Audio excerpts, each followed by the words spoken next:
Question दिया है a cyclist is travelling at a speed of 4 metre per second. ठीक, एक साइकिल वाला था, उसकी जो प्रेजेंट में स्पीड है यानी कि वेलोसिटी है, वेग है, वो इस टाइम कितना है 4 मीटर पर सेकंड। हमें ये नहीं पता है ये v है या u। अगर कहीं पे वर्ड यूज करता रेस्ट के लिए, जैसे कल हम लोग पढ़ रहे थे स्टार्टिंग फ्रॉम रेस्ट अगर बोल देता है तो हम लोग क्या करते हैं u इज इक्वल टू 0 करते हैं।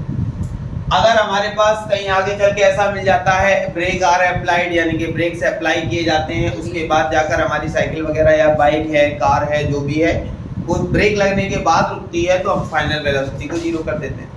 कहने का मतलब है अगर स्टार्टिंग में वो इनिशियल वेलोसिटी जो है वो रेस्ट पोजीशन में है यानी कि स्टार्टिंग में कोई ऑब्जेक्ट रुका हुआ है तो u को 0 करते हैं और बाद में रुकता है तो v को 0 करते हैं। अब क्वेश्चन की लैंग्वेज जब हम लोग पढ़ेंगे तब हमें समझ में आता है किसको हमें 0 करना है किसको नहीं करना। तो हम लोग क्वेश्चन की लैंग्वेज पढ़ते हैं। तो क्वेश्चन की लैंग्वेज में हमसे कह रहा है साइक्लिस्ट इज ट्रैवलिंग यानी कि साइकिल वाला क्या था ट्रैवलिंग कर रहा था और उस टाइम उसकी जो प्रेजेंट की स्पीड है वो कितनी है 4 मीटर पर सेकंड। अभी कोई निर्णय खास हो नहीं पाया कि स्टार्टिंग में किस पोजीशन में था या बाद में किस पोजीशन पे रहा होगा। हमें केवल इतनी जानकारी मिली इतना पढ़ने के बाद कि इसकी जो स्पीड है यानी कि वेलोसिटी है वो 4 मीटर पर सेकंड रहा होगा। तो हमने कहा ठीक है भाई ऐसा दिया गया है तो हमने यहाँ पे 4 मीटर पर सेकंड लिख लिया। हमने इसका प्रॉपर नाम नहीं दिया ये v है या फिर u। जब आगे पढ़ेंगे क्वेश्चन को समझेंगे तो हम ऑटोमेटिक आगे लिखेंगे। आगे बढ़े भाई, फिर थोड़ा सा आगे बढ़े द टोटल मास ऑफ, तो यहाँ पे और भी चीजें लिखी हुई हैं। The total mass of cyclist and rider यानी कि दोनों का जो मास है आपकी बुक में देखेंगे तो हमने यहाँ पे टोटल मास का एक वर्ड यूज कर दिया है। लेकिन अगर बुक में देखते हो तो बुक में दिया गया है total mass of cyclist and rider यानी कि जो साइकिल है और राइडर दोनों का जो मास है वो हमारे पास कितना है 128 केजी। मास मतलब होता है द्रव्यमान, तो जो हमारे पास मास है m वो हमने तुरंत लिख दिया 128। उसके बाद हमसे कह रहा था assuming a frictional force exerted on a road यानी कि उस पर क्या लगाया गया एक फ्रिक्शनल फोर्स लगाया गया और हमसे कह रहा है कैलकुलेट द फोर्स। हमसे कह रहा है जो फोर्स लगा उस फोर्स की हमें वैल्यू बतानी है। अगर उस फोर्स को लगाने में कितना समय लगा 10 सेकंड। और यहाँ पे एक वर्ड बोला है यानी कि फोर्स बिल्कुल एक तरह से 0 हो गया होगा, निगलेक्ट हो गया। बात को केवल समझने की कोशिश करना। इसका मतलब क्या है, कह रहा है रोड पर एक फ्रिक्शनल फोर्स लगा। तुम जब साइकिल चलाते हो तो प्रॉपर एक फोर्स लगाते हुए चलते हो। फिर क्या होता है ब्रेक लगाते हो तो फोर्स को क्या कर देते हो ब्रेक लगाने के बाद पैडल नहीं चलाते हो। पैडल चलाते हो क्या नहीं चलाते। जब हम साइकिल को प्रॉपर चलाते हैं तो चलाते टाइम क्या होता है हमारा फोर्स लगता है पैडलों में। जब फोर्स हम पैडल में लगाते हैं तो हमारी साइकिल आगे की तरफ, ठीक है। फ्रिक्शन का भी चीजें याद रखोगे कि जो आगे वाला टायर होता है उसका फ्रिक्शन आगे की तरफ होता है, पीछे वाले टायर का फ्रिक्शन पीछे की तरफ होता है, ठीक है। यही कारण होता है कि तुम्हारे पीछे कोई भी आ रहा है तो उसके कपड़े पर तुम छिट्टे मार देते हो, मारते हो ना सर अपने में भी आती है, ठीक है। लेकिन जब हम खुद चला रहे होते हैं तो ये पीछे से पीछे की तरफ छिट्टे नहीं मारती कभी भी हमारी साइकिल। हमेशा आगे वाले टायर में अभी कीचड़ है, बारिश हो रही है तो जाना पानी में निकालना। तो जब निकालोगे तो देखोगे कि आगे वाले टायर से पानी हमेशा आगे की तरफ फेंक रहा होगा और पीछे वाला टायर हमेशा पानी पीछे की तरफ। तो अगर हमसे कोई साइकिल का पूछ ले, क्या पूछ ले कि साइकिल में भैया जो फ्रिक्शन लगता है या फ्रिक्शनल फोर्स लगता है वो किस तरफ लगता है, तो आगे वाले पहिए में आगे की तरफ होता है, पीछे वाले पहिए में पीछे की तरफ होता है। बात समझ में आ गई, ठीक है। या फिर कभी कभी तुमने नॉर्मल देखा होगा कि कोई बाइक है या कोई भी चीज है किसी गड्ढे में फंस जाती है। हम क्या करते हैं पूरी रेस देते हैं, तो रेस देने पर तुम देखते हो वो मिट्टी को पीछे की तरफ फेंकता है पिछला वाला, लेकिन अगला वाला आगे की तरफ फेंकता है, ठीक है। पिछला वाला जो होता है वो पीछे की तरफ मिट्टी को फेंकता है और आगे वाला आगे की तरफ। ऐसा करके देखना समझ में आएगा। तो फ्रिक्शनल फोर्स हमें पता चला जो हमारा पहिया होता है आगे वाला जो होगा आगे की तरफ लगाता है, पीछे वाला होगा पीछे की तरफ। हालांकि हमसे ऐसा कोई क्वेश्चन किया नहीं है, केवल हमसे ये बात कर रहा था कि हमें फोर्स की कैलकुलेट करना है। तो हमें यहाँ पे ये पता चला कि बाद में भैया क्या किया गया होगा, बाद पहले जब चल रही होगी ये बाद की स्पीड दी गई है, ठीक, कह रहा है 10 सेकंड बाद हमारी साइकिल रुकी होगी तो उस टाइम हमारा फोर्स कितना लग रहा होगा ये बताना है। तो हमने तुरंत चुपचाप इसको भाई यू बोल दिया, वी इसको हमने क्या बोल दिया, वी बोल दिया, और यू को हमने क्या कर दिया 0 मीटर पर सेकंड कर दिया, और टाइम हमसे कह रहा था कितना लगता है 10 सेकंड। तो 10 सेकंड का समय लगता है। ठीक, लेकिन अगर देखा जाए जो हमने इन दोनों को इंटरचेंज किया है तो उसका मतलब समझना, हमसे ये कह रहा था assuming the frictional force exerted on a road calculate the force may be stop the cyclist, यानी कि बाद में साइकिल वाला रुका होगा, बाद में, तभी तो उसने देखो स्टॉप वर्ड बोला है ना, तो बाद में रुका होगा, तो इसका मतलब है जो बाद वाली वेलोसिटी होगी उसको हम लोग 0 कर देंगे और प्रेजेंट वाली वेलोसिटी 4 मीटर पर सेकंड रहेगी। क्वेश्चन की लैंग्वेज से ही हम समझ सकते हैं कब कौन सी बॉडी रुकी होगी। बात समझ में आ गई? फिर से एक बार देखेंगे कि हमने लिखा कैसे। तो पहले तो कह रहा था ये साइक्लिस्ट ट्रैवलिंग का स्पीड, यानी कि हमें एक वेलोसिटी दे रखी है, कौन सी वेलोसिटी हमें कोई जानकारी नहीं है, हमने केवल और केवल 4 मीटर पर सेकंड लिख लिया था। उसके बाद आगे बढ़े तो कह रहा है टोटल मास, तो मास हमने लिख लिया। फिर आगे बढ़े तो assuming the frictional force exerted on a road, road पर एक फ्रिक्शनल फोर्स एक्सर्टेड हो रहा था यानी कि लग रहा था, और लगने के बाद कह रहा है calculate the value of force which में स्टॉप द साइक्लिस्ट, यानी कि जब साइक्लिस्ट जाकर क्या होगा रुका होगा, तो लास्ट में क्या हुआ है, लास्ट में जाकर क्या हो गया रुक गया, तो फाइनल वेलोसिटी उसकी क्या हो गई 0 हो गई, और इनिशियल कितनी हो गई 4 हो गई। और हमसे कह रहा है टाइम जो लगा 10 सेकंड लगा, और हमें बताना क्या है f बताना। तो f बताया जा सकता है कैसे, f is equal to formula क्या होता है m इनटू। अब प्रॉब्लम ये है हमारे पास कि हमारे पास m तो है लेकिन a निकालेंगे कैसे, हमारे पास v है u है t है, तो फार्मूला लगा सकते हैं v is equal to u plus at। ठीक है, हमने देखा v हमारे पास 0 है, u हमारे पास 4 है, a का पता नहीं, टाइम हमारे पास कितना है, हमने देखा 4 को इधर लेकर आएंगे तो माइनस, और इज इक्वल टू में ये क्या हो जाएगा 10 को नीचे भेजा तो -4/10 इज इक्वल टू, जब डिवाइड किया तो हमने देखा 0.4 मीटर पर सेकेंड, एक इसकी वैल्यू आ गई। और हमें पता है जब कभी भी नेगेटिव साइन होता है तो रिप्रेजेंट करता है ये रिटार्डेशन, इसको रिप्रेजेंट करता है रिटार्डेशन, हिंदी में बोलते हैं मंदन, यानी कि जब हमारी साइकिल की स्पीड कम हो जाती है वो रुक जाती है तो वहां पे एक्सेलरेट करती है, रिटार्डेट करती है, वो भी क्या मंदन कहलाता है। तो हमने देखा a हमारे पास इतना आ गया, तो f is equal to m की वैल्यू 128 और इनटू a की वैल्यू कितनी है माइनस का 0. तो देखा इस माइनस की वजह से माइनस बाहर आ गया, हम लोग क्या करवाएंगे मल्टीप्लाई करवाएंगे तो 512 आ जाएगा न्यूटन। ये नेगेटिव साइन किसको रिप्रेजेंट करता है भैया, बात समझ में आ गई, कोई दिक्कत? फिर हमसे कह रहा था सेकंड नंबर, ये तो पहला नंबर खत्म हुआ, हमसे कह रहा भाई सेकंड नंबर, ये पहला नंबर। सेकंड नंबर में हमसे कह रहा है टाइम नहीं लेना है, हमसे कह रहा है कि द वैल्यू ऑफ फोर्स, इसमें भी हमें वैल्यू किसकी निकालनी है, ठीक? तो तुम कहोगे भैया फोर्स तो निकाल चुके, लेकिन ये कंडीशन के अकॉर्डिंग है, यहाँ टाइम के अकॉर्डिंग हमने क्या निकाली थी वैल्यू निकाली थी, लेकिन यहाँ कह रहा है कि the value of force which में स्टॉप एट अ डिस्टेंस इतना, यानी कि इतना डिस्टेंस, यानी कि रुकने के बाद भी कल हमने बताया अभी हम लोग क्या करते हैं साइकिल में ब्रेक लगाते हैं, ब्रेक लगाने के बाद कुछ डिस्टेंस ऑटोमेटिक वो क्या कर जाती है कवर कर जाती है, तो वही डिस्टेंस हमें दी गई है। तो डिस्टेंस यानी कि s दिया गया है कितना 25.6 मीटर, ठीक है। u हमारे पास दिया गया था कितना 4 मीटर पर, और v हमारे पास था 0 मीटर पर, और हमें यहाँ से a निकालना है। तुम कहोगे a तो भी हम निकाल चुके थे, तो ये पहले क्वेश्चन के अकॉर्डिंग टाइम के अकॉर्डिंग a निकाला था, सेकंड में टाइम की कोई बात ही नहीं की गई। तो अब हम लोग क्या करेंगे v s दिख रहा है formula, third equation of motion होती है v square is equal to u square plus का 2a। यहाँ से a फाइंड करते हैं, कैसे फाइंड करेंगे, तो v स्क्वायर v हमारे पास 0 स्क्वायर कर दिया, u स्क्वायर u की जगह 4 स्क्वायर कर दिया, 2a हमें पता नहीं है, और s हमारे पास 25 पॉइंट, कोई दिक्कत हमने देखा 0 का स्क्वायर तो 0 ही रहेगा, यहाँ 4 का स्क्वायर 16 हो गया, प्लस का 2 का मल्टीप्लाई यहाँ करवाया तो 512 हो जाएगा और a हो जाएगा। कोई दिक्कत इतने में?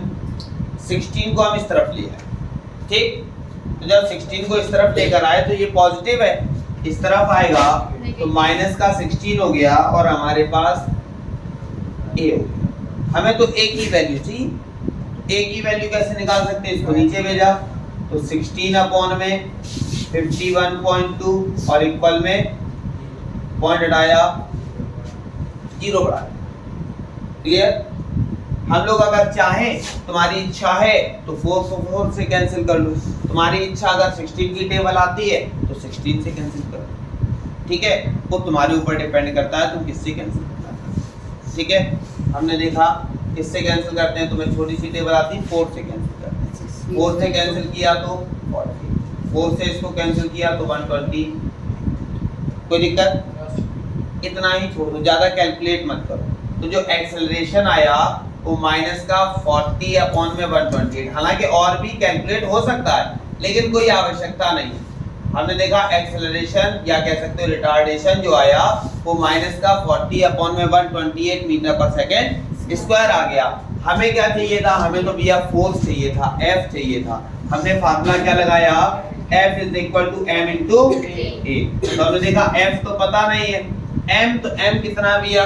m हम लोगों ने पहले लिखा हुआ है कितना? 120 है। तो हमने देखा 120 और इनटू में एक्सेलरेशन माइनस का 40 अपॉन में 120, तो देखा 128 से वाला 128 क्या हो गया? तो हमारे पास जो फोर्स बचा वो माइनस का 40 न्यूटन हो गया। और ये नेगेटिव साइन किसको रिप्रेजेंट कर रहा है भैया? बात समझ में आ गई? कोई डाउट किसी को? माइनस का नहीं आया है, माइनस का 40 ये केवल साइन रिप्रेजेंट करता है। अगर हम लोग आंसर शीट में देखेंगे तो ओनली ऑन हमारे पास 40 न्यूटन ही लिखा होगा, ठीक है। ऐसे ही यहाँ पर हम लोग देखेंगे तो आंसर शीट में हमारे पास ये मल्टीप्लाई करवाइए प्लस का 551.2 दिखाई देगा। नेगेटिव साइन हमने कहा किसको रिप्रेजेंट करता है? नेगेटिव साइन यहाँ किसको रिप्रेजेंट करता है? रिटार्डेशन। बात समझ में आ गई? नोट कर लो इसको, सॉल्व करते हैं। तो हमारे पास क्वेश्चन क्या दिया गया है? कह रहा है a bullet moving with the speed of 200 metre per. तो पहले तो भाई इस बुलेट की बात कर रहे हैं, यानी कि बंदूक की गोली की बात कर रहे हैं, रोड पे चलाने वाली बुलेट की बात नहीं हो रही, ठीक है। इसकी बात हो रही बंदूक से चलने वाली। कह रहा है कि बुलेट की जो स्पीड थी वो कितनी थी? 200 मीटर पर। कौन सी वेलोसिटी बताना। आगे बढ़े। Painted the body of 5 centimetre deep, यानी कि ये अंदर तक चली गई, बॉडी के अंदर गई कितने सेंटीमीटर तक? तो इसने बॉडी के अंदर जो ट्रेवल किया वो 5 सेंटीमीटर किया। ट्रेवल का मतलब हो गया डिस्टेंस, यानी कि जो दूरी तय की वो कितनी की? 5 सेंटीमीटर। लेकिन डिस्टेंस हमारी होती क्या है? ऑलवेज मीटर में होती है, तो हम इसको कन्वर्ट किस में कर लेंगे? मीटर में, ठीक है। तो अब हमने यहाँ पे देखा कि डिस्टेंस है तो s रिप्रेजेंट करते हैं 5 सेंटीमीटर। तो हमने देखा s is equal to 5 centimetre को मीटर में कन्वर्ट करने के लिए अपॉन में, तो हमने यहाँ देखा है सेंटीमीटर से किस में कन्वर्ट हो गया? ज्यादा चेंज करने की आवश्यकता नहीं, बहुत ज्यादा चेंज करो तो कैंसिल कर लो 1/20, ठीक है। ज्यादा सॉल्विंग नहीं करनी। उसके बाद फिर हमसे कह रहा था कैलकुलेट फोर्स, हमें क्या निकालना है?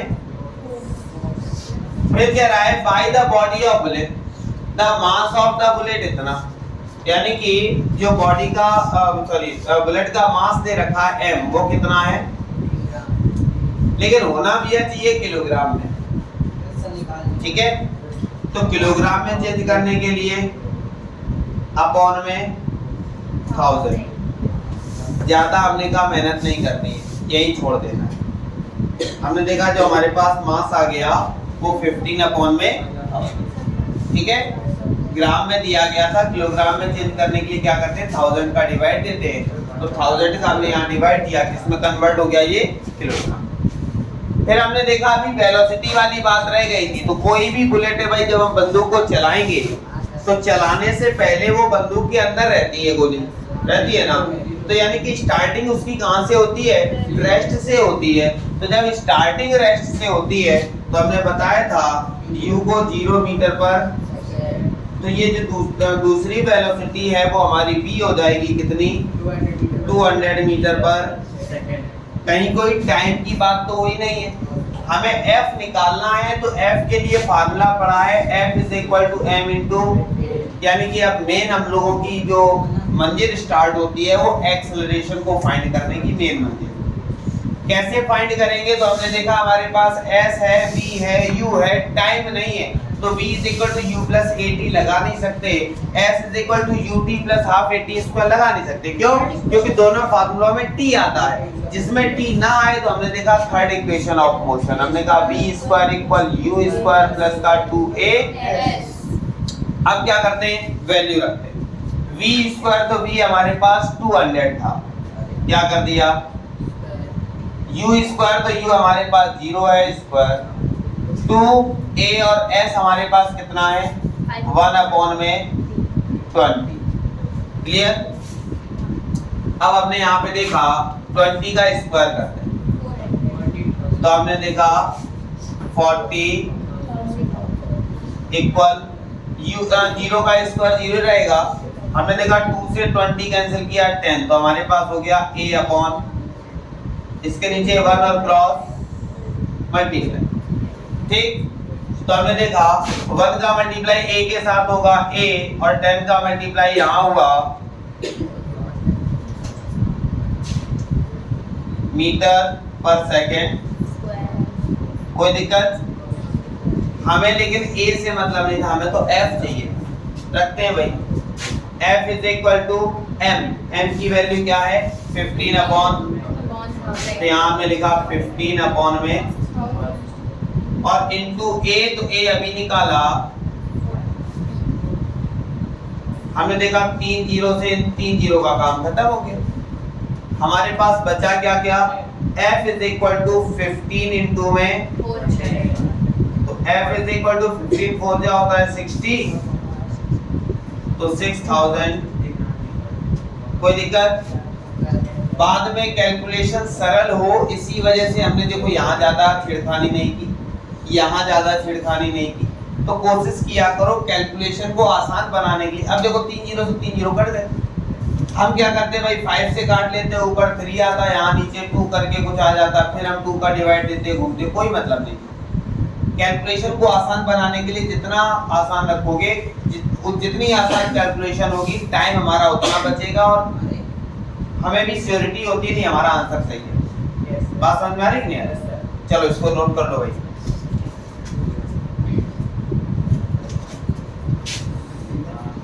ध्यान देना, कह रहा था momentum of an moving object.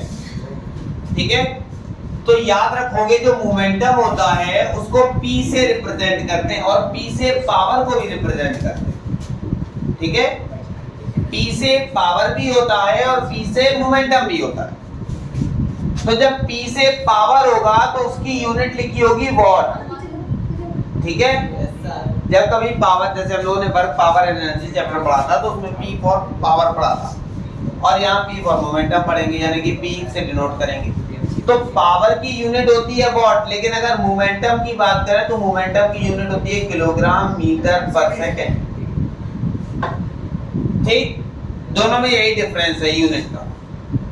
वैसे तो डेफिनेशन से ही बहुत सारा डिफरेंस है, लेकिन हमने कहा दोनों p से ही रिप्रेजेंट करते हैं, तो इस वजह से हमने बताया अगर यूनिट वॉट दिखाई देती है तो p वहां पावर है, अगर यूनिट हमारे पास किलोग्राम मीटर पर सेकंड दिखाई देती है तो वहां पर क्या होगा, मोमेंटम होगा। तो हमसे कह रहा था the momentum of an moving object mass, तो मास मतलब m होता है, कितना दे रखा है 5 kg, और फिर उसके बाद कह रहा है इज 20 किलोग्राम मीटर पर सेकेंड। तो हमने देखा किलोग्राम मीटर पर सेकेंड होता क्या है, p होता है, तो p हमने देखा 20 किलोग्राम मीटर पर सेकंड। और हमसे कह रहा है what is the velocity, v निकालना है। ठीक है, हमने कहा मेन चीज होती है न्यूमेरिकल में क्या दिया गया है, क्या निकालना है, फिर उसके अकॉर्डिंग क्या फार्मूला लगाना है। तो हमने यहाँ पे देखा कि द मोमेंटम ऑफ, तो मोमेंटम की बात कर रहा था, तो मोमेंटम हमने बताया, वैसे मोमेंटम को हिंदी में संवेग बोलते हैं। वेलोसिटी वेग होता है, मोमेंटम को संवेग बोलते हैं। तो हमने कहा जो मोमेंटम है p है वो इतना दिया गया था, मास 5 kg हमने लिख लिया, वेलोसिटी का पता नहीं।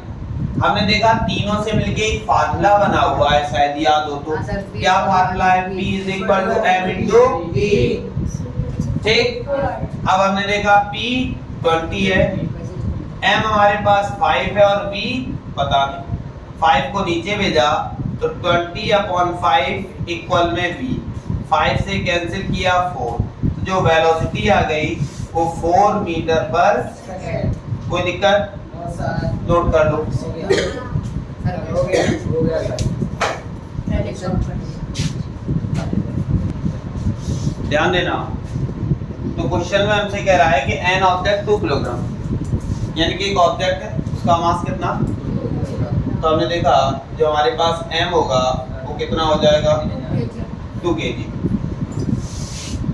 ठीक, उसके बाद कह रहा है moving with the velocity of, यानी कि जो हमारे पास वेलोसिटी है वो कितनी है 10 मीटर पर।